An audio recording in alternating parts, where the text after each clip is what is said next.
Friday news dump. Holden, Bobby Gomes from Miami, and Tambo all joining you here for that Friday news dump. Get you all the news you need to know because there's a shitload of it. This COVID thing has made life bananas. And to be honest with you, I'm kind of not bothered by it because now we have games on Saturday, Sunday, Monday, Wednesday. Like 5 of the next 7 days, we got NFL, guys. What's wrong with this? The only thing is kind of a shit show in DFS. We go from 11 games down to 9 games now. No Seahawks, Rams, no Eagles, and Washington football team. Tambo, lots going on here, buddy. No more Cooper Kupp. I was talking to you before the show. I was looking forward to a Cooper Kupp, Devontae Adams lineup, but maybe it'll have to be Kupp and Debo or Kupp and Deontay Johnson. But boy, is there a lot of news out here, buddy.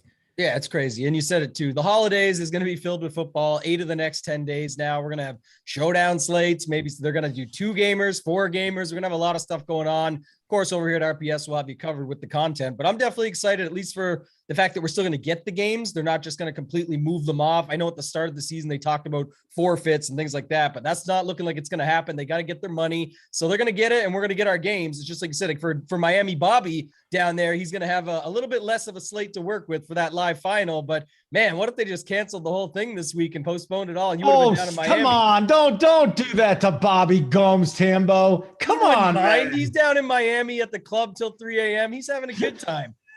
Yeah, I love Miami. Good time down there. Oh, shoot. I was choking on my coffee. Love Miami. Good mojo.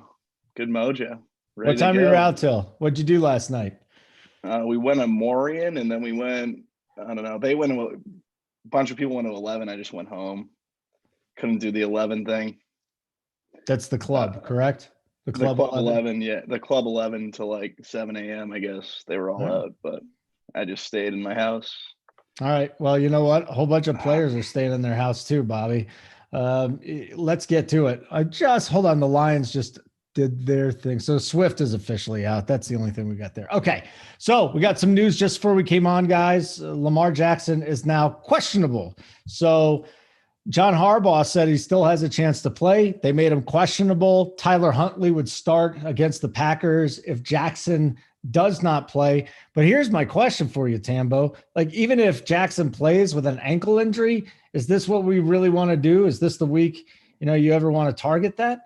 I'm not in on that side. I actually do like the other side of that game, though. I talked about it a little bit earlier today, but with the Green Bay side, assuming and hopefully that we get Aaron Rodgers. I think we've seen it now with guys like Burrow, Stafford, just talking about their injuries and then playing through them. Obviously, Rodgers has the toe, but I think this matchup, people just forget the Ravens look so good on paper, that defense, that people still think it's a good one. It's not. It hasn't been all season. It keeps getting worse. So I'd like it better if Lamar plays. And then I would lean more on someone like Mark Andrews as the run back in those game stacks, just because I think it'd be a lot more of just trying to run those short passes through Mark Andrews than it would be some of the other stuff. And also Devontae Freeman, regardless of which quarterback starts, I think is viable this week as well.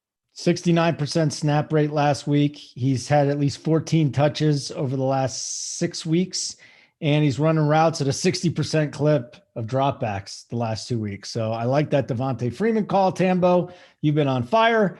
Bobby Gomes, let's hear from you, pal. Lamar Jackson this week. Any interest with this ankle issue if he plays? And if he doesn't, can I interest you in Tyler Huntley, who will throw for about 120 yards, rush for 40, throw you an interception, and throw a touchdown too? Yeah, so for Huntley, I think with that news, if you're waiting for it at 425, I can't, because I'm the king of the beach, no late swap. I think it's interesting news because I think he opens stuff up for a couple other players. I think Rashad Bateman would be in play. Huntley's been targeting him a bunch. I think you'd play Huntley in cash. It would make it like, if you're playing cash games, I think him and Tua are probably like the main guys. Obviously Tua because he starts at 1 p.m., but Huntley's a good pivot in that range if you get that he's starting, and would definitely get steamed up if we got that news earlier on Jackson. I think Jackson plays, though, just because it's a low ankle sprain, not a high ankle sprain, but we'll see. I don't want to bank on it. Just going to see how the news breaks down as we get closer to a lot. Yeah, Hollywood Brown is sick. So he's questionable too, but outside of Lamar, I mean, that's obviously the big one. All right, Bobby, let's just move on to the next story then. Josh Allen is off the injury report entirely Looked like he had a nasty foot problem, but it's gotten better. And he is off the injury report. I've seen videos. He's running around. He's looking good. Emmanuel Sanders is doubtful, though. So let's talk about this passing game here for the Bills. Diggs, Beasley, Knox.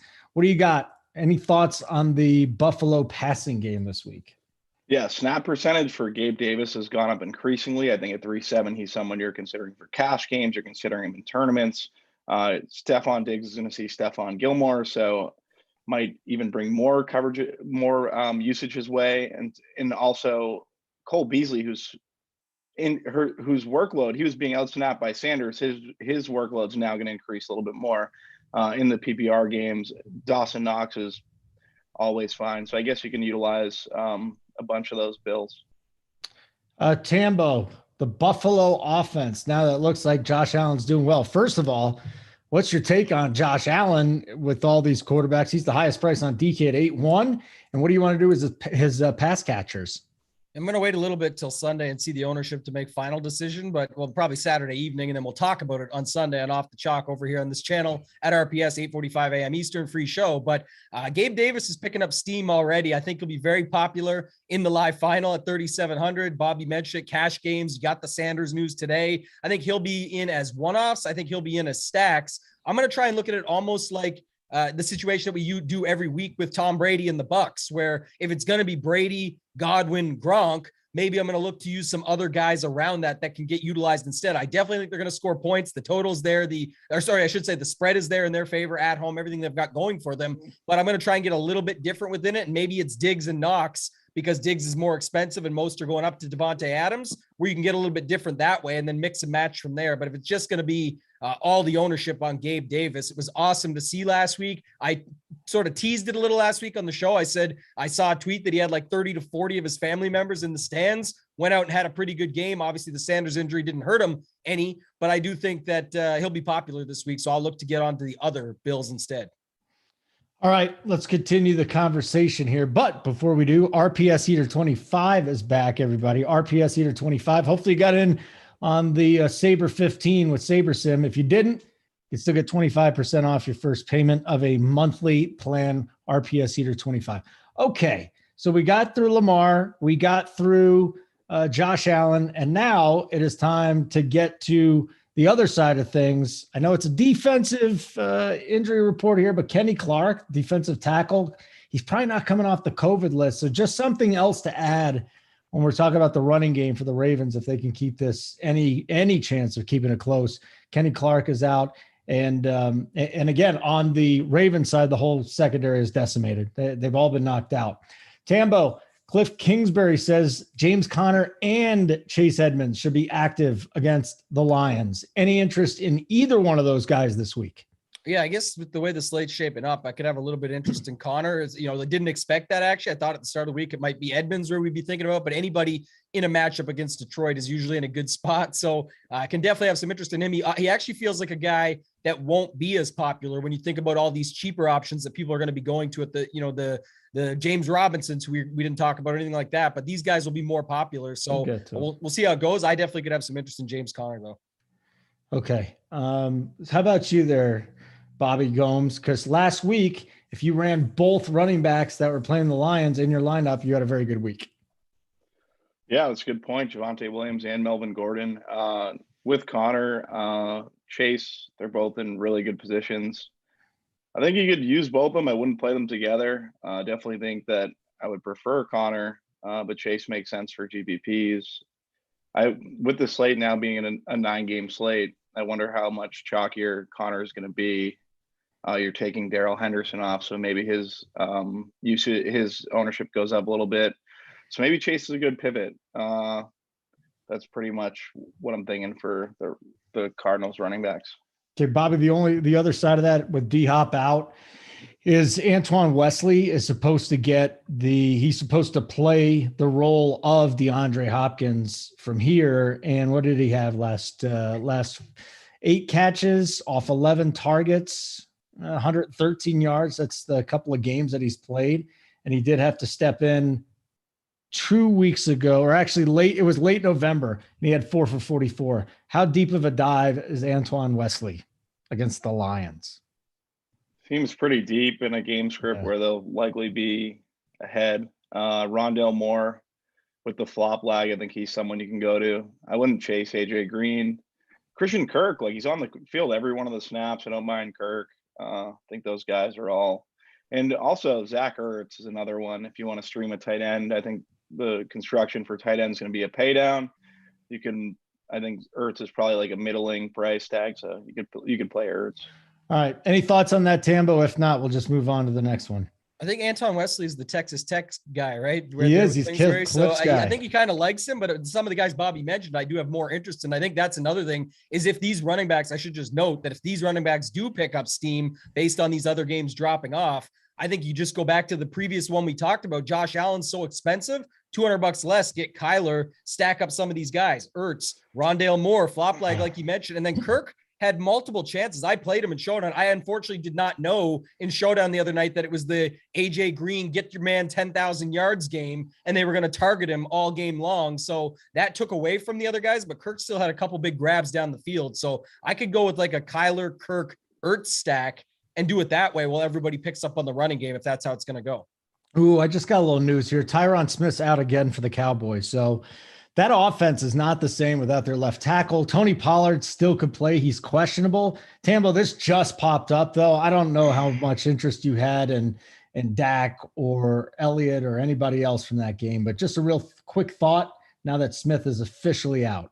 Yeah, I wasn't really high on that game to start with. Anyway, I think you nailed it, though. That definitely does matter. It's mattered in the past. It likely will matter here. So have to wait and see what the news is, but we'll be more likely just to get involved with the guys, the pass catchers versus trying to get after these running backs with no left tackle to help out or anything there for Dak as well.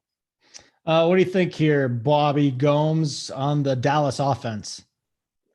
Yeah, Zeke, even at 7-3, like I haven't played Zeke all year. I don't think I'm going to get there. My favorite play would definitely be CeeDee Lamb. I just think his usage is going to – he's seen 10 targets each of the last 2 games. I think that's really good. They're using him in the running game a little bit too. So CD would probably be my favorite play.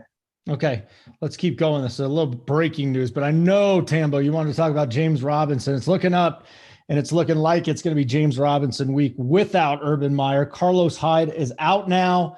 I don't know what his issue was with Robinson, but ultimately there was one. Free James Robinson, Tambo.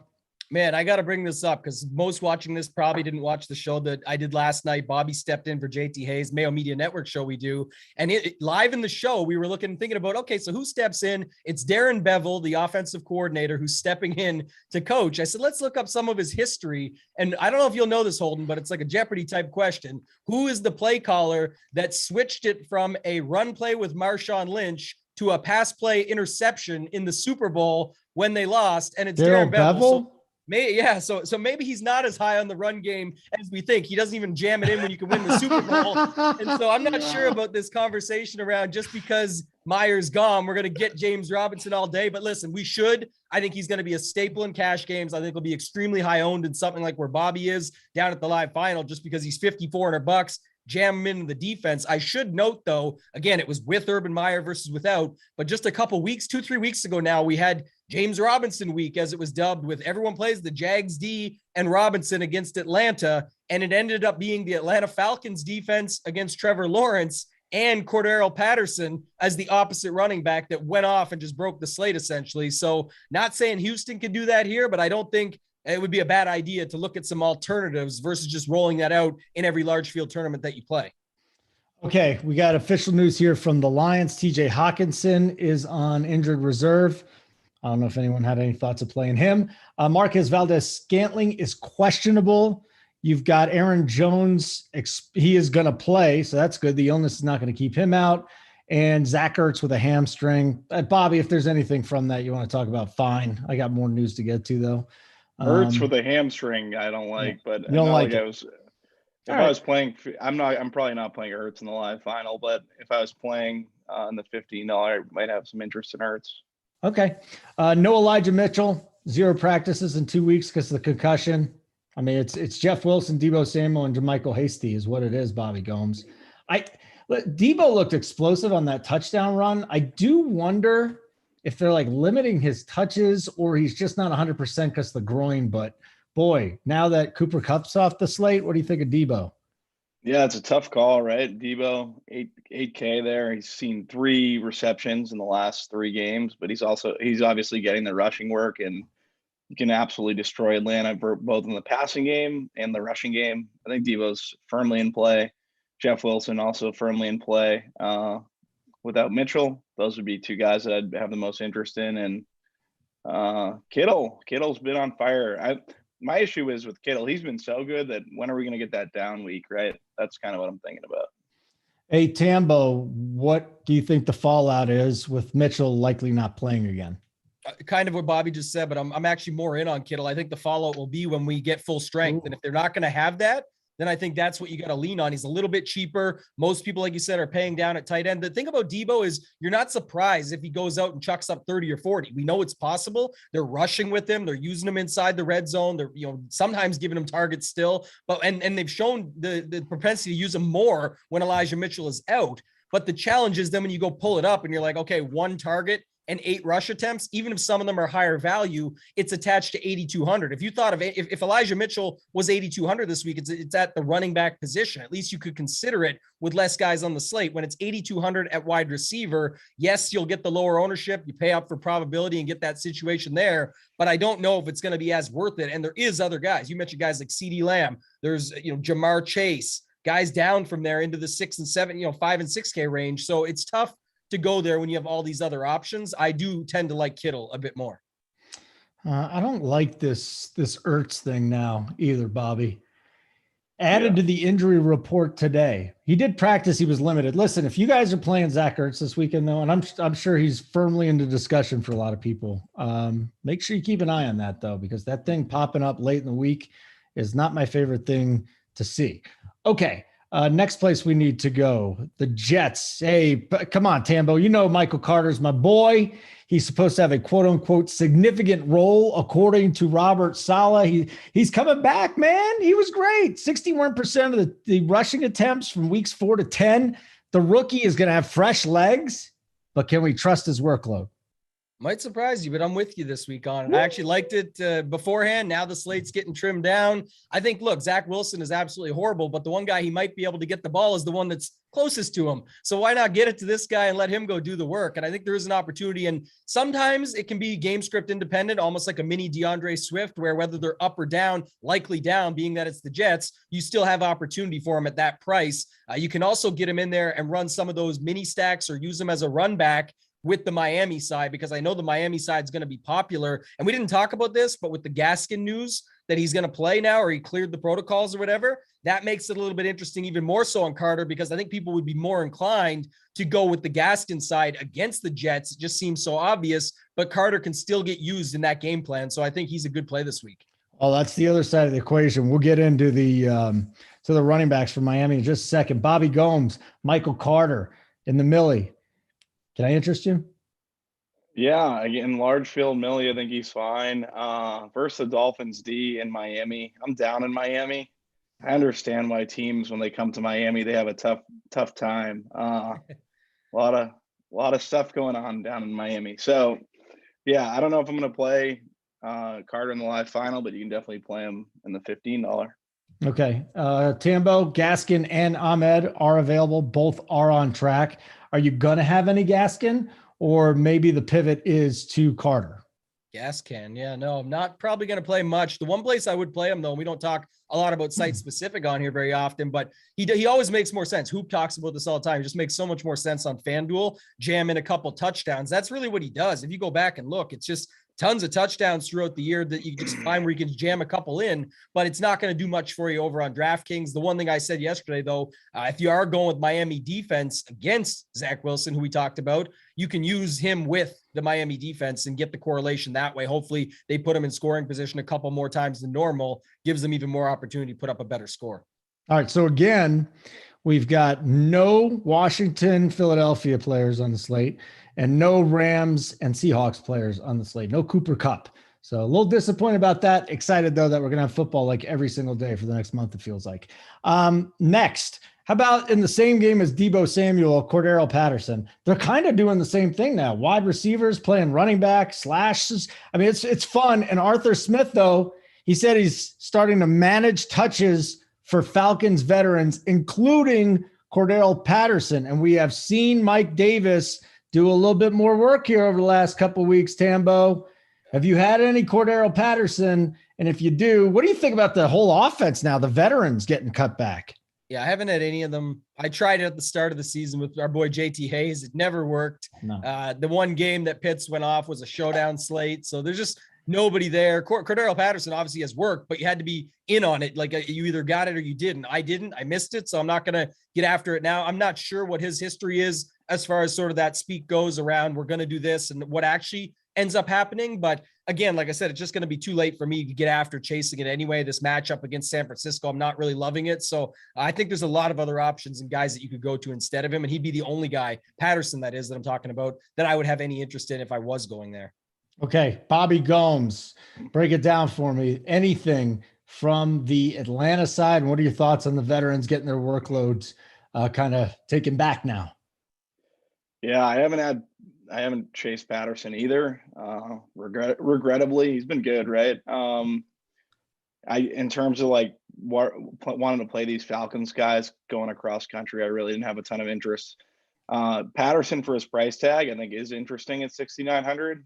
It is most weeks. Like he's right in a leverageable salary range, usually of chalk plays. So he's someone you need to consider, but he's the only one I would consider, and I don't think I'd play him. Would not even bother. Very good. We'll move on to the next one for you, Bobby Gomes. DJ Moore, questionable, okay, but he's supposed to suit up against the Bills. Who are they throwing the ball to there? If they throw the ball, who are they throwing it to? DJ Moore, right? Yeah, it would be DJ Moore, Robbie Anderson. Who was that?